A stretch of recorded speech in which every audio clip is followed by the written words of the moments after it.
Hey everybody, Jacob Sundstrom, managing editor of fearthefin.com with Marcus White, also staff writer at Fear the Fin. It's what day is it? We should write it down. December 15th, 2016. What I hope is a historic day in Sharklandia. Timo Meier just got called up, I think, like, I don't know, 15, 20 minutes ago. Not under great circumstances, as Logan Couture got injured last night, thanks to a cross check to the back of the head, courtesy of Mike Hoffman. But we're going to focus on the good news until we hear more about Logan Couture. So Meyer's been recalled. Mirko Mueller's been sent down. We're positive the first ever Swiss for Swiss transaction in Sharks history. So Meier will now join the Sharks. We believe, he'll be in Montreal in time for their game tomorrow night at the Bell Center, and my assumption is that he'll be inserted into the lineup. The Sharks only have, at this point, assuming he's there, we'll have 13 forwards, and I assume that he'll get into the lineup. So, Marcus, your thoughts on the recall? Initial thoughts. I wasn't surprised by the call-up, were you? I know we kind of talked about it last night. Yeah, I wasn't really surprised too much. The calls have been there. He's been playing well enough, but also I think it makes a certain amount of sense from a loss of scoring perspective with Logan Couture out. I'm kind of wondering what the repercussions are. Based on DeBoer's history, I'd guess that Patrick Marleau is going to move back to center, and maybe they give Timo Meier a shot with the Joes. But I think the smart move would be to play Joe Pavelski at center. We haven't really seen that a lot with the Sharks under DeBoer, but he was very good there. As recently as 2013-14, before he kind of started to move to the wing a little more permanently. I think they should at least explore that option in Couture's absence, depending on how long he's out. But yeah, I think Meier's going to get an opportunity. He's going to get a top six opportunity. I don't think they recall him unless that's going to happen. If they weren't going to give Meier a top six opportunity, I think they probably would have recalled, Danny O'Regan or Ryan Carpenter to fill in at center. But I think the Sharks feel that their best option is to go with the litany of centers they have on the NHL roster that currently aren't playing center to play center. I think, if Marleau or Pavelski play center, half of their lines are going to be centered by guys who did not start the year at that position. So with Tommy Wingels centering the fourth line. So it's going to be interesting to see how the dominoes fall. But, very excited to see how Meier does in the NHL. There's been a lot of hype. He's probably one of the most hyped Sharks draft picks in recent memory. So it'll be nice to see him in his first real test here. Yeah, it is kind of interesting that we talked about in the past that he's probably the most hyped Sharks prospect since Logan Couture, and now he's the guy that he's coming in to replace. Yep. And I think that you're right that it makes sense to put him in the top six, and I also agree. As someone who, one of the first Sharks hills I died on as a blogger was the keep Joe Pavelski as a third line center. That was probably the first hill I officially died on. And so I think that now putting him as the second line center makes the most sense, because I think keeping Marleau on that top line has just been so good for him. He's really looked like his old self again since he's been back up there. Yeah. As his center has really kind of revitalized him. And I think putting Meier up there is kind of that's what's made sense since the beginning. That's when we came into the season. That's what we were talking about. Meier up there on that top line with originally with the Joes, but I think Pavelski has that ability to play center that Marleau doesn't really have anymore. And so I think giving Pavelski at least a chance. Hey, listen, if it doesn't work, then try something else. You don't. Well, put Pavelski in that second line center spot. Maybe put Donskoy and Ward up with him, or LeBanc, whatever. Mix it up. You got a whole lot of options to go with there. You can put me in as the third line center, and you can put Wingels in as the fourth line center if you want. That's like I said, lot of different options, and you can keep Carlson down at the fourth line. I think that the Sharks have the kind, and like you said, Doug Wilson spent so much time drafting centers to play wingers that they have almost exclusively centers. It's actually weird now that when I go through, there was a time in the past when I would type up the Sharks projected lines, I wouldn't even bother thinking about, oh, is this guy a left winger or a right winger? Because it didn't even matter in my head because, like, I don't know, they're all centers. Who cares? I just put them wherever they go. But now I actually have to think about it because they actually have wingers now. Yeah. Different look for this Sharks team. As such, I think they still have enough centers that, okay, let's play some guys at center that aren't playing center right now. And I think that while this is definitely going to be a much, much worse Sharks team than if they had Logan Couture and Tomas Hertl, it's still a team that can survive at least for a little bit. Hopefully not for too long. I think the big question is, though, assuming that Logan Couture is out for too long, what do they do when he comes back? Yeah, I think I honestly don't know what the answer to that is, because there's going to be some cap questions once he comes back, and I don't know what the answer to that is. It's not like they're saving any cap money with him gone right now. He's not on long-term IR. It's more of a kind of a not even a roster spot, obviously, either. It's more a lineup spot question. So, I mean, whose spot is Timo Meier permanently displacing here? Is Michael Haley toast? Tommy Wingels? Matt Nieto?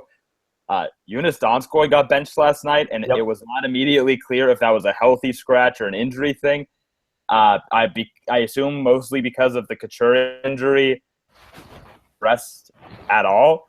I mean, I didn't spend any time on it, again, because there were bigger fish to fry. I don't want to spend a whole lot of time on it, but, it's too bad that Donskoi hasn't scored a lot this year. But under no circumstance should Jonas Donskoi be healthy scratched for Michael Haley. Yeah, if you believe something other than that, you probably should not be a head coach in the National Hockey League or Pee Wee Hockey League, a rec hockey league. Unless there's something going on behind closed doors. Right. I think this was absolutely hey, let's give him a kick in the pants kind of thing. They always talk about the, see the game from above, like see if that helps. Like you said, Donskoi hasn't scored. I think he's played well. Like, I think you can put him on any line and he's played well there. Yes, the puck's not going in the net, but it's the Mikhail Bodker. It's the same thing. Yeah, Bodker's not scoring. Joel Ward isn't scoring. They're not going to scratch Ward. Nobody is scoring. Literally, no one is scoring. The Sharks are not scoring. Why isn't Joe Thornton sitting up above? I don't get it. Why hasn't Joe Thornton been benched yet? Right. Why not? No, and I'm just wondering why hasn't he been benched yet? Yeah. Patrick Marleau, why haven't we benched him yet? Right. I didn't see any reports about Donskoi, if he was hurt or not. As soon as I saw that he was out of the lineup, I assumed it was a healthy scratch because he isn't scoring. Which, they got the win last night, but long term you can't sustain that. And as for what happens with Meier, I think it's really going to depend on how well he plays when he's up. I mean, if he's, if he plays like Kevin Labank's played, and DeBoer said it's hard to keep Kevin Labanc out of the lineup because he's played so well, then he probably displaces someone. If I had to guess who, I'd say maybe based on the last two games, maybe Michael Haley. I think Matt Nieto's played really well, and he's kind of reestablished. It seems himself. Like Matt Nieto has played himself back into the lineup a little bit, huh? Yeah, but I think they, there's without Hertl, they're still in a spot where I think they can keep everybody, and they'll keep Haley as the extra. They'll keep Haley as the extra forward. The question becomes what happens when Hertl comes back, and he's still week to week according to DeBoer, and we don't know when he's going to return. If I had to guess, and this is just completely amateur speculation, I have no idea the nature of the injury. I'm guessing they're targeting either just before or just after the All-Star break. That just seems like a pretty reasonable, if he's week to week, that seems like a pretty reasonable stretch. Which is the most hockey description of an injury of all time. Yeah. Week to week is not a thing. You cannot that That's not a. We'll see how he feels this thing. week. Hey, how do you feel? Oh, I'm okay. All right, he's good this week, so he's Okay, back. we'll check it in a couple weeks. We'll see how it goes. Nobody with a medical degree is like, I don't know. Right. We'll give it a few weeks, and we'll just We'll just knock on the knee and see how it. How's the knee feeling, Tommy? How's your knee doing? I don't know, Doc. It's kind of sore today. Well, we'll check in a couple weeks, see how your knee's doing. The lack of transparency with injuries is an issue for sure. So yeah, I think it's gonna depend on how quickly Meier hits the ground skating to up with the team. It seems like he's gonna get an opportunity to, and I'd imagine they still keep him up. I mean, especially now that Mueller's down, even if unless the cap savings are like that big, when Couture comes back, I'd imagine they're gonna keep him up. They're gonna keep Meier up because they've carried 13 forwards all year, so I can't see them going back down to 12. Whether or not he displaces anyone in the lineup, we'll know better on Friday when he gets his first game action. Yeah, I mean, there's if he stays up, he's gonna play. They're not gonna keep him up and then scratch him. There's no reason to do that. I mean, I should say he will not miss any Barracuda games. No, I don't think so. That's pointless. He's already shown he's too good to be playing with the Barracuda, or at least good enough to force himself here. Of course, so has. And that doesn't seem to matter. So whatever. Yeah, I think doesn't that matter. And so it's Meier call up and LeBanc call up, and who's gotten a call up before him. I think that shows where Goldobin is on the organizational depth chart. That being said, if another winger goes down, like, are you really going to call up, Danny O'Regan or Ryan Carpenter, or are you going to call up someone who can put the puck in the back of the net like Nikolai, or someone with strong offensive instincts like Nikolai Goldobin? And that's speculative. More character, somebody who knows how to win. Nope, sorry. Hey, Carpenter wasn't bad, and O'Regan only played, 4.5 minutes. It's fine. It's just that the Sharks have the fourth best defense in the NHL. They don't need another fucking player that can play in their own end. They need a player who can put the stupid vulcanized piece of rubber into the stupid net. I agree. They can't score. Yeah, when so you're get not scoring, the tiny Russian guy that can put the stupid rubber into the stupid net. Right. It's not rocket science. Bank is like fifth on the team in goals this season, and that just shows. That should tell you something. Yeah, the struggles they've had at even strength. Child is scoring. Okay, maybe the Russian child can score. They don't need another guy that can only play defense. They don't need another one of those. They have currently only those guys. Yeah, no, it's true. I agree. I think, if the score. Well, I think what you're seeing though, the problem is that it's what you're seeing is the DeBoerifying of the team, right? And it's like it to a degree it's fine because it's good to have a team that is defensively sound. But Pete DeBoer, boring because he's play. They play defensively to a fault. That's how they were in New Jersey. That's how they managed to drag a shitty to a Stanley Cup final. Right. That's what they do, and to their credit, that's how this team, despite their injuries, has managed to kind of drag itself through a big scoring slump. That's a good thing. The problem is that a lot of the times it means that they don't value players who can really score highly enough. Yeah. And it's not just a Pete DeBoer problem. That's an NHL problem as a whole. The league as a whole does not value scoring enough. And I don't just mean that as a problem that it's not just like, a Moneyball problem where they're letting good players go to the wayside. Right. What I mean is just from a fan perspective, they're making their game less entertaining to watch. Yeah. No, yeah, that's and I think that's bad, and that's a poor decision. No, that's fair. And I think, listen, if the struggles to score continue, like there's like even with Meier in the lineup, you drafted Goldobin in the first round. Yes, it was before you hired Pete DeBoer, but the organization obviously thought highly enough of him that he would be able to contribute at the NHL level. And if we'll see, if they struggle to score, I think you're going to hear the calls to call him up get a lot louder. I think he's kind of, I don't want to say fallen below the wayside, but I think the Meier hype has been a little better, a little bigger. But the Sharks knew when they drafted Goldobin that he was a bit of a project defensively. It seems in reading that he's improved a bit in that regard in the AHL. I haven't watched, so I'm. Hummer has said pretty nice, good things about him too, which I think says something. And I think that the Sharks value that. They definitely do. Yeah, I'm not in that room. Yeah, I think. I mean, if I think you'd like to think that they care what their AHL coach thinks. Obviously, right. He sees them every day, and I think they coach the same system with the Barracuda that they do with the Sharks. So if he's saying he's improved, then then you got to take him at his word.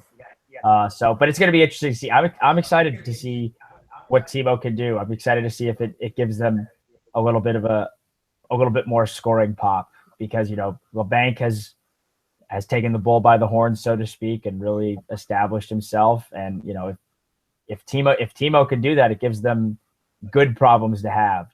As coaches or general managers will say, they want to have to make the tough lineup decisions when a young player forces their way onto the team. So I'm excited to see where he plays and who he plays with. I mean, he's probably going to play with Thornton, right? I think that's. Yeah, I mean, the more we talk about it, the more I'm convincing myself that that's what's happening. Yeah, absolutely. I think that, too, what this has done with these injuries have given the Sharks is what they've given Doug Wilson particularly is an easier time making some of these decisions come this upcoming off season. Because I think we talked about this before the season, that there were going to be a lot of tough decisions this upcoming off season that aren't looking very difficult anymore.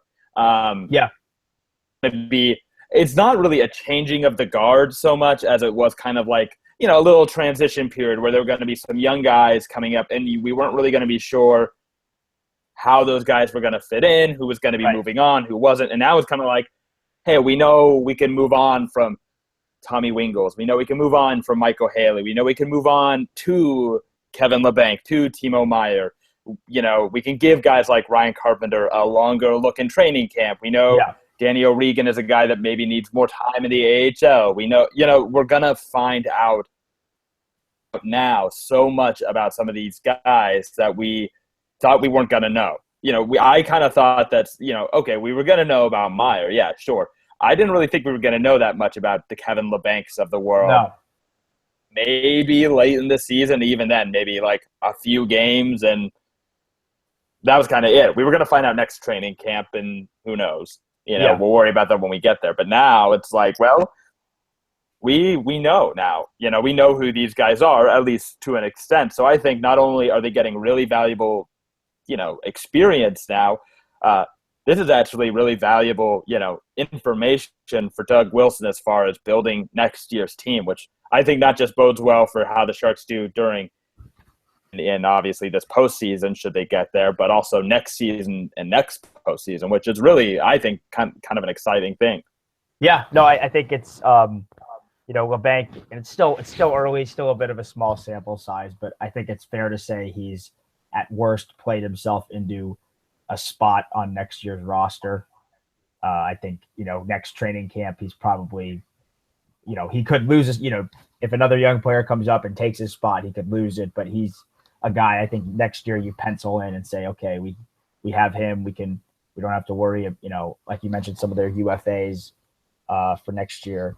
And it's I think we knew they couldn't stay as healthy as they did last year. We knew that there were going to be more injuries, and I think they were, other than the Couture injury last year, I don't really think they experienced too much injury drama. Even last year, though, they had Vlasic was hurt for at this exact, literally on this day last year, Vlasic and Couture were both hurt. That's true. I stand corrected. And, there was a period where Martin was also hurt. I mean, this time last year, Vlasic and Couture were both hurt, and people were complaining that the Sharks didn't have enough depth. Yeah, I mean, that's idiots. Tonight, because they will. People are going to complain that it's because the Sharks aren't deep enough. Because again, people are idiots. You can't. I mean, That's going to happen. You're missing right now your second line center, your most important forward in Tomas Hertl, correct. and Marcus. Yes. And Vlasic's back, but you're missing like those are probably your two. And Vlasic didn't play great last night because he was clearly still kind of working his way back from injury. Yes. Yeah. So I this could be a lean period, but I think Pete DeBoer deserves some props for sure. I think Wilson deserves some props for how they've done in Hertl's absence. I'm amazed that they've gone to first place in the division without him. I mean, we saw, different. It was a different team, of course, but in 2013-14, when Hertl missed a lot of time, the Sharks started off like gangbusters, and then they really struggled without him. And that was just when he was playing on the top line as a winger, not as, a center that, kind of completely changes the complexion of their lineup. It's a credit to DeBoer for managing it. It's a credit to Chris Tierney for stepping up in Hertl's absence. Yes, absolutely.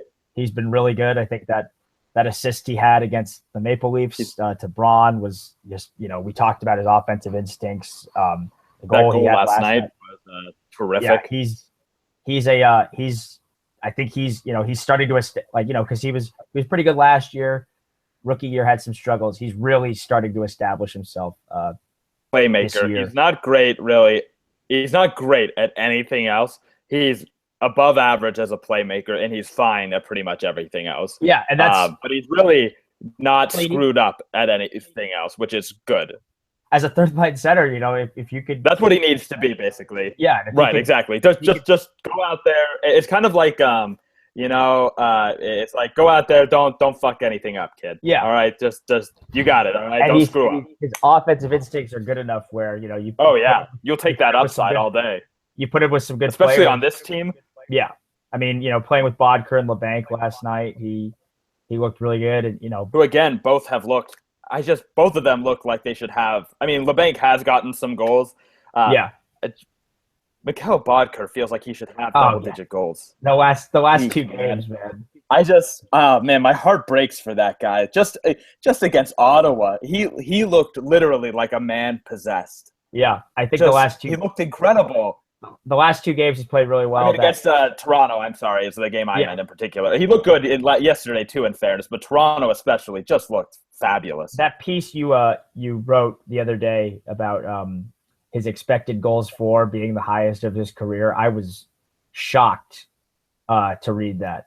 But at the same time, I wasn't too surprised. I think he's played really well. He's just been really unlucky.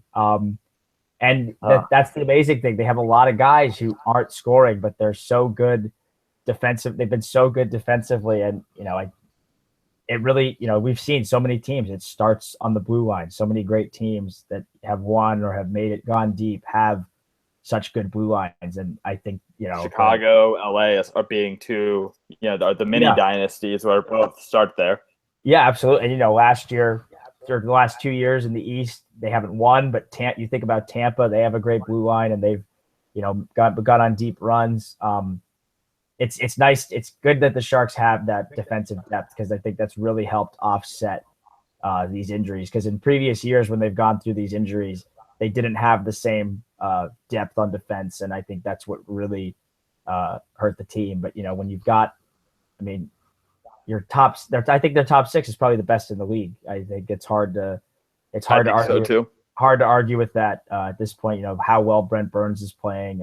I said before the show, Brett Hedican last night on the radio broadcast mentioned that Joe Thornton was telling reporters that Brent Burns is the best player in the league right now, and he's got some stiff competition with Connor McDavid and Sidney Crosby and how well they've played, but Burns has been pretty phenomenal this year, and I think right now if you do Norris voting right now, Brent Burns wins. You think so? I think it's him. I'm not saying he should win. I'm just saying that I think he wins right now. He's been very consistently good. Carlson's been great too. That assist Carlson had last night to Dion Phaneuf. Very few players have the make that pass against the grain going down the right wing. Very few players have the instincts to make that pass, and very few people can make a pass that would allow Dion Phaneuf That's a fair point. Yeah, exactly. I didn't even know Dion could still do that. Yeah, no, I was like, I'm like, man, Dion Phaneuf had it. That wasn't a bad. Like, holy God, Dion Phaneuf can move his hands fast enough to score still. Good Lord. He's still got a good shot. Then you look through passes and you're like, oh, it's that was Carlson. humiliating. But yeah, I agree. I think Burns, the first 12 games, it was the whole Shea Weber's better than PK Subban narrative, which I still think that was terrible. I still think that narrative could propel him to a Norris Trophy. I think it's strong enough in the minds of some writers, even though you look at the numbers, like since the 11-game mark, as Dave Lozo wrote about, PK Subban's been much better. It's still too early to say, I mean, I don't think it's too early. I think it's not. No, the day of the trade, it was not too early. If you get younger and if you get younger at that position and you get a better player, like you won the trade. And I think, hey, we got the better player. Oh, the younger, yeah. Oh, you won the trade, yeah. Yeah, no, exactly. Know. Yeah. Anyway, there you go. That was easy. Subban's played very well lately, and if Nashville can continue to climb up the standings, he's going to get some love. But I agree. I think right now the Norris front runner is Brent Burns for sure. He's been the Sharks MVP this year, I think, for sure. Now, we haven't talked about him yet. I think, honestly, we talked about Pete DeBoer obviously being a big reason the Sharks have kind of placed in the division. I think, personally, the biggest reason the Sharks have survived all of this is Martin Jones. Yeah. We early on, and the Sharks won in spite of him. They've won lately because of Martin Jones. He has been absolutely fabulous. His save percentage, I don't know what the exact number is now, but I know that it's just been absolutely ungodly over the past 10 games. The Sharks have played in shootouts in back-to-back games. He's stopped all 7 shots that he's seen because the Sharks have only scored 2 goals in the shootout. Does it help that Ottawa decided to send Chris Neil out in the shootout? It does help, but does it still count as a save? Neil made a nice move, though. That trickery I was not expecting. The kickoff. No. That's just your brain playing tricks on you because you expected him to go out there and fall over. Well, yeah, exactly. If he lifts, I'm saying comparatively, it was a low bar, but if he lifts that puck, he scores on Jones. If he lifts the puck on that backhand, he scores. Right. Chris Neil can't. The only thing Chris Neil lifts his arms to do is punch. that board. By the way, that the Chris billboard Neil, on the boards in his face was really disturbing. Oh my God, that's terrible. And that dirty hit he put on Michael Haley last night. Like, what was that about? Yeah. Goes out there and just dumps him. I'm like, yeah, that for? Yeah. Michael Haley as whatever a player as he can be at times, really good at drawing penalties. He's probably the best player on the Sharks. He is elite at drawing penalties. I think he gets, he's the 13th best forward on the team when the team is healthy. Yeah, for sure. But I think, I think number 1 drawing penalties. Yeah, give credit where credit's due. He's good at drawing penalties, and he's been pretty good this year. I think he hasn't been amazing, but that's another difference between this Sharks team and the Sharks team in previous years. You mentioned Jones. How much better is he than Mike Brown? No, exactly. I mean, if Mike Brown's the 12th forward, you're not doing this. So. No. Yeah. But I felt bad for him last night, man. That probably hurt a lot. Oh, I can imagine. Yeah, that's Chris Neil's a big guy. But yeah, Jones also, yeah. Oh, go ahead. Jones, sorry. yeah, great. No, please, yeah, no, the Jones love fest. I mean, you mentioned the shootouts. I was watching the game with a friend of mine last night, and Jones, he can have his weaknesses, but he's a pretty solid goalie when facing breakaways, and I don't know about odd man situations, but in a 1-on-0 like situation against a shooter, like I'm pretty confident in Jones's ability to stop the puck. I mean, he's been great in the shootout the last few games, but it feels like there's been maybe not an uptick, but anecdotally it feels like maybe they've seen a few more like uncontested looks, and he's stood tall every time. I think he does have certain weaknesses, like we've talked about his lateral movement and kind of him moving over and sealing the post. I think you saw that when Austin Matthews scored. Yes, it was on the power play, but I think that one. And then last night, I don't really think you can fault him for any of the goals that he gave up. That Phaneuf shot, that's just, that's a great that pass. Was so good. Yeah. I mean, and the defensive play on that was so terrible. I mean, Vlasic was like controller deflected. Oh yeah, and then there was if you were going to fault someone, I mean, the pass was so good though that I feel like it's foolhardy to. And the Kyle Turris one, the same thing. I think the D's just caught, watching the puck, and they're not playing the man. That was was that the fourth line goal where everyone was caught that was the pass from behind the goal, right? Yes. Yeah.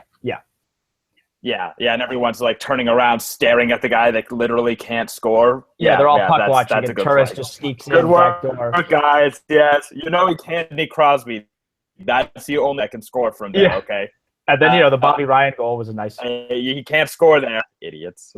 I will say though, even though Jones has played very well, bit of a missed opportunity for Aaron Dell to start that game last night. In the 2 games that Jones has started on back-to-backs, he's played very well in LA, in Ottawa. But, I have to look at the numbers, but it feels like Alex Stalock started more at this point last year than Aaron Dell has this year.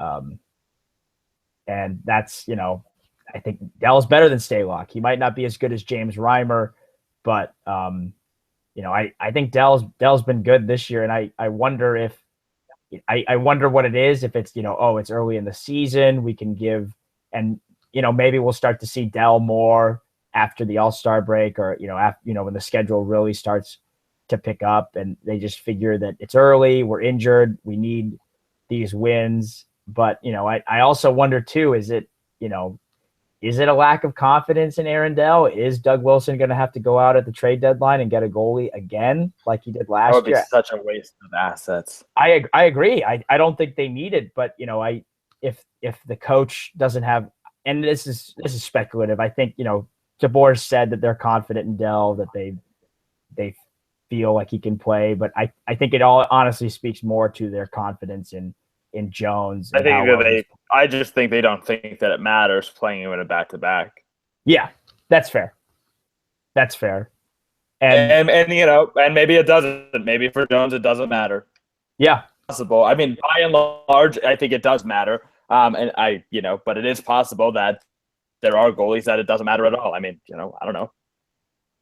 He did play very poorly in one of the back-to-backs.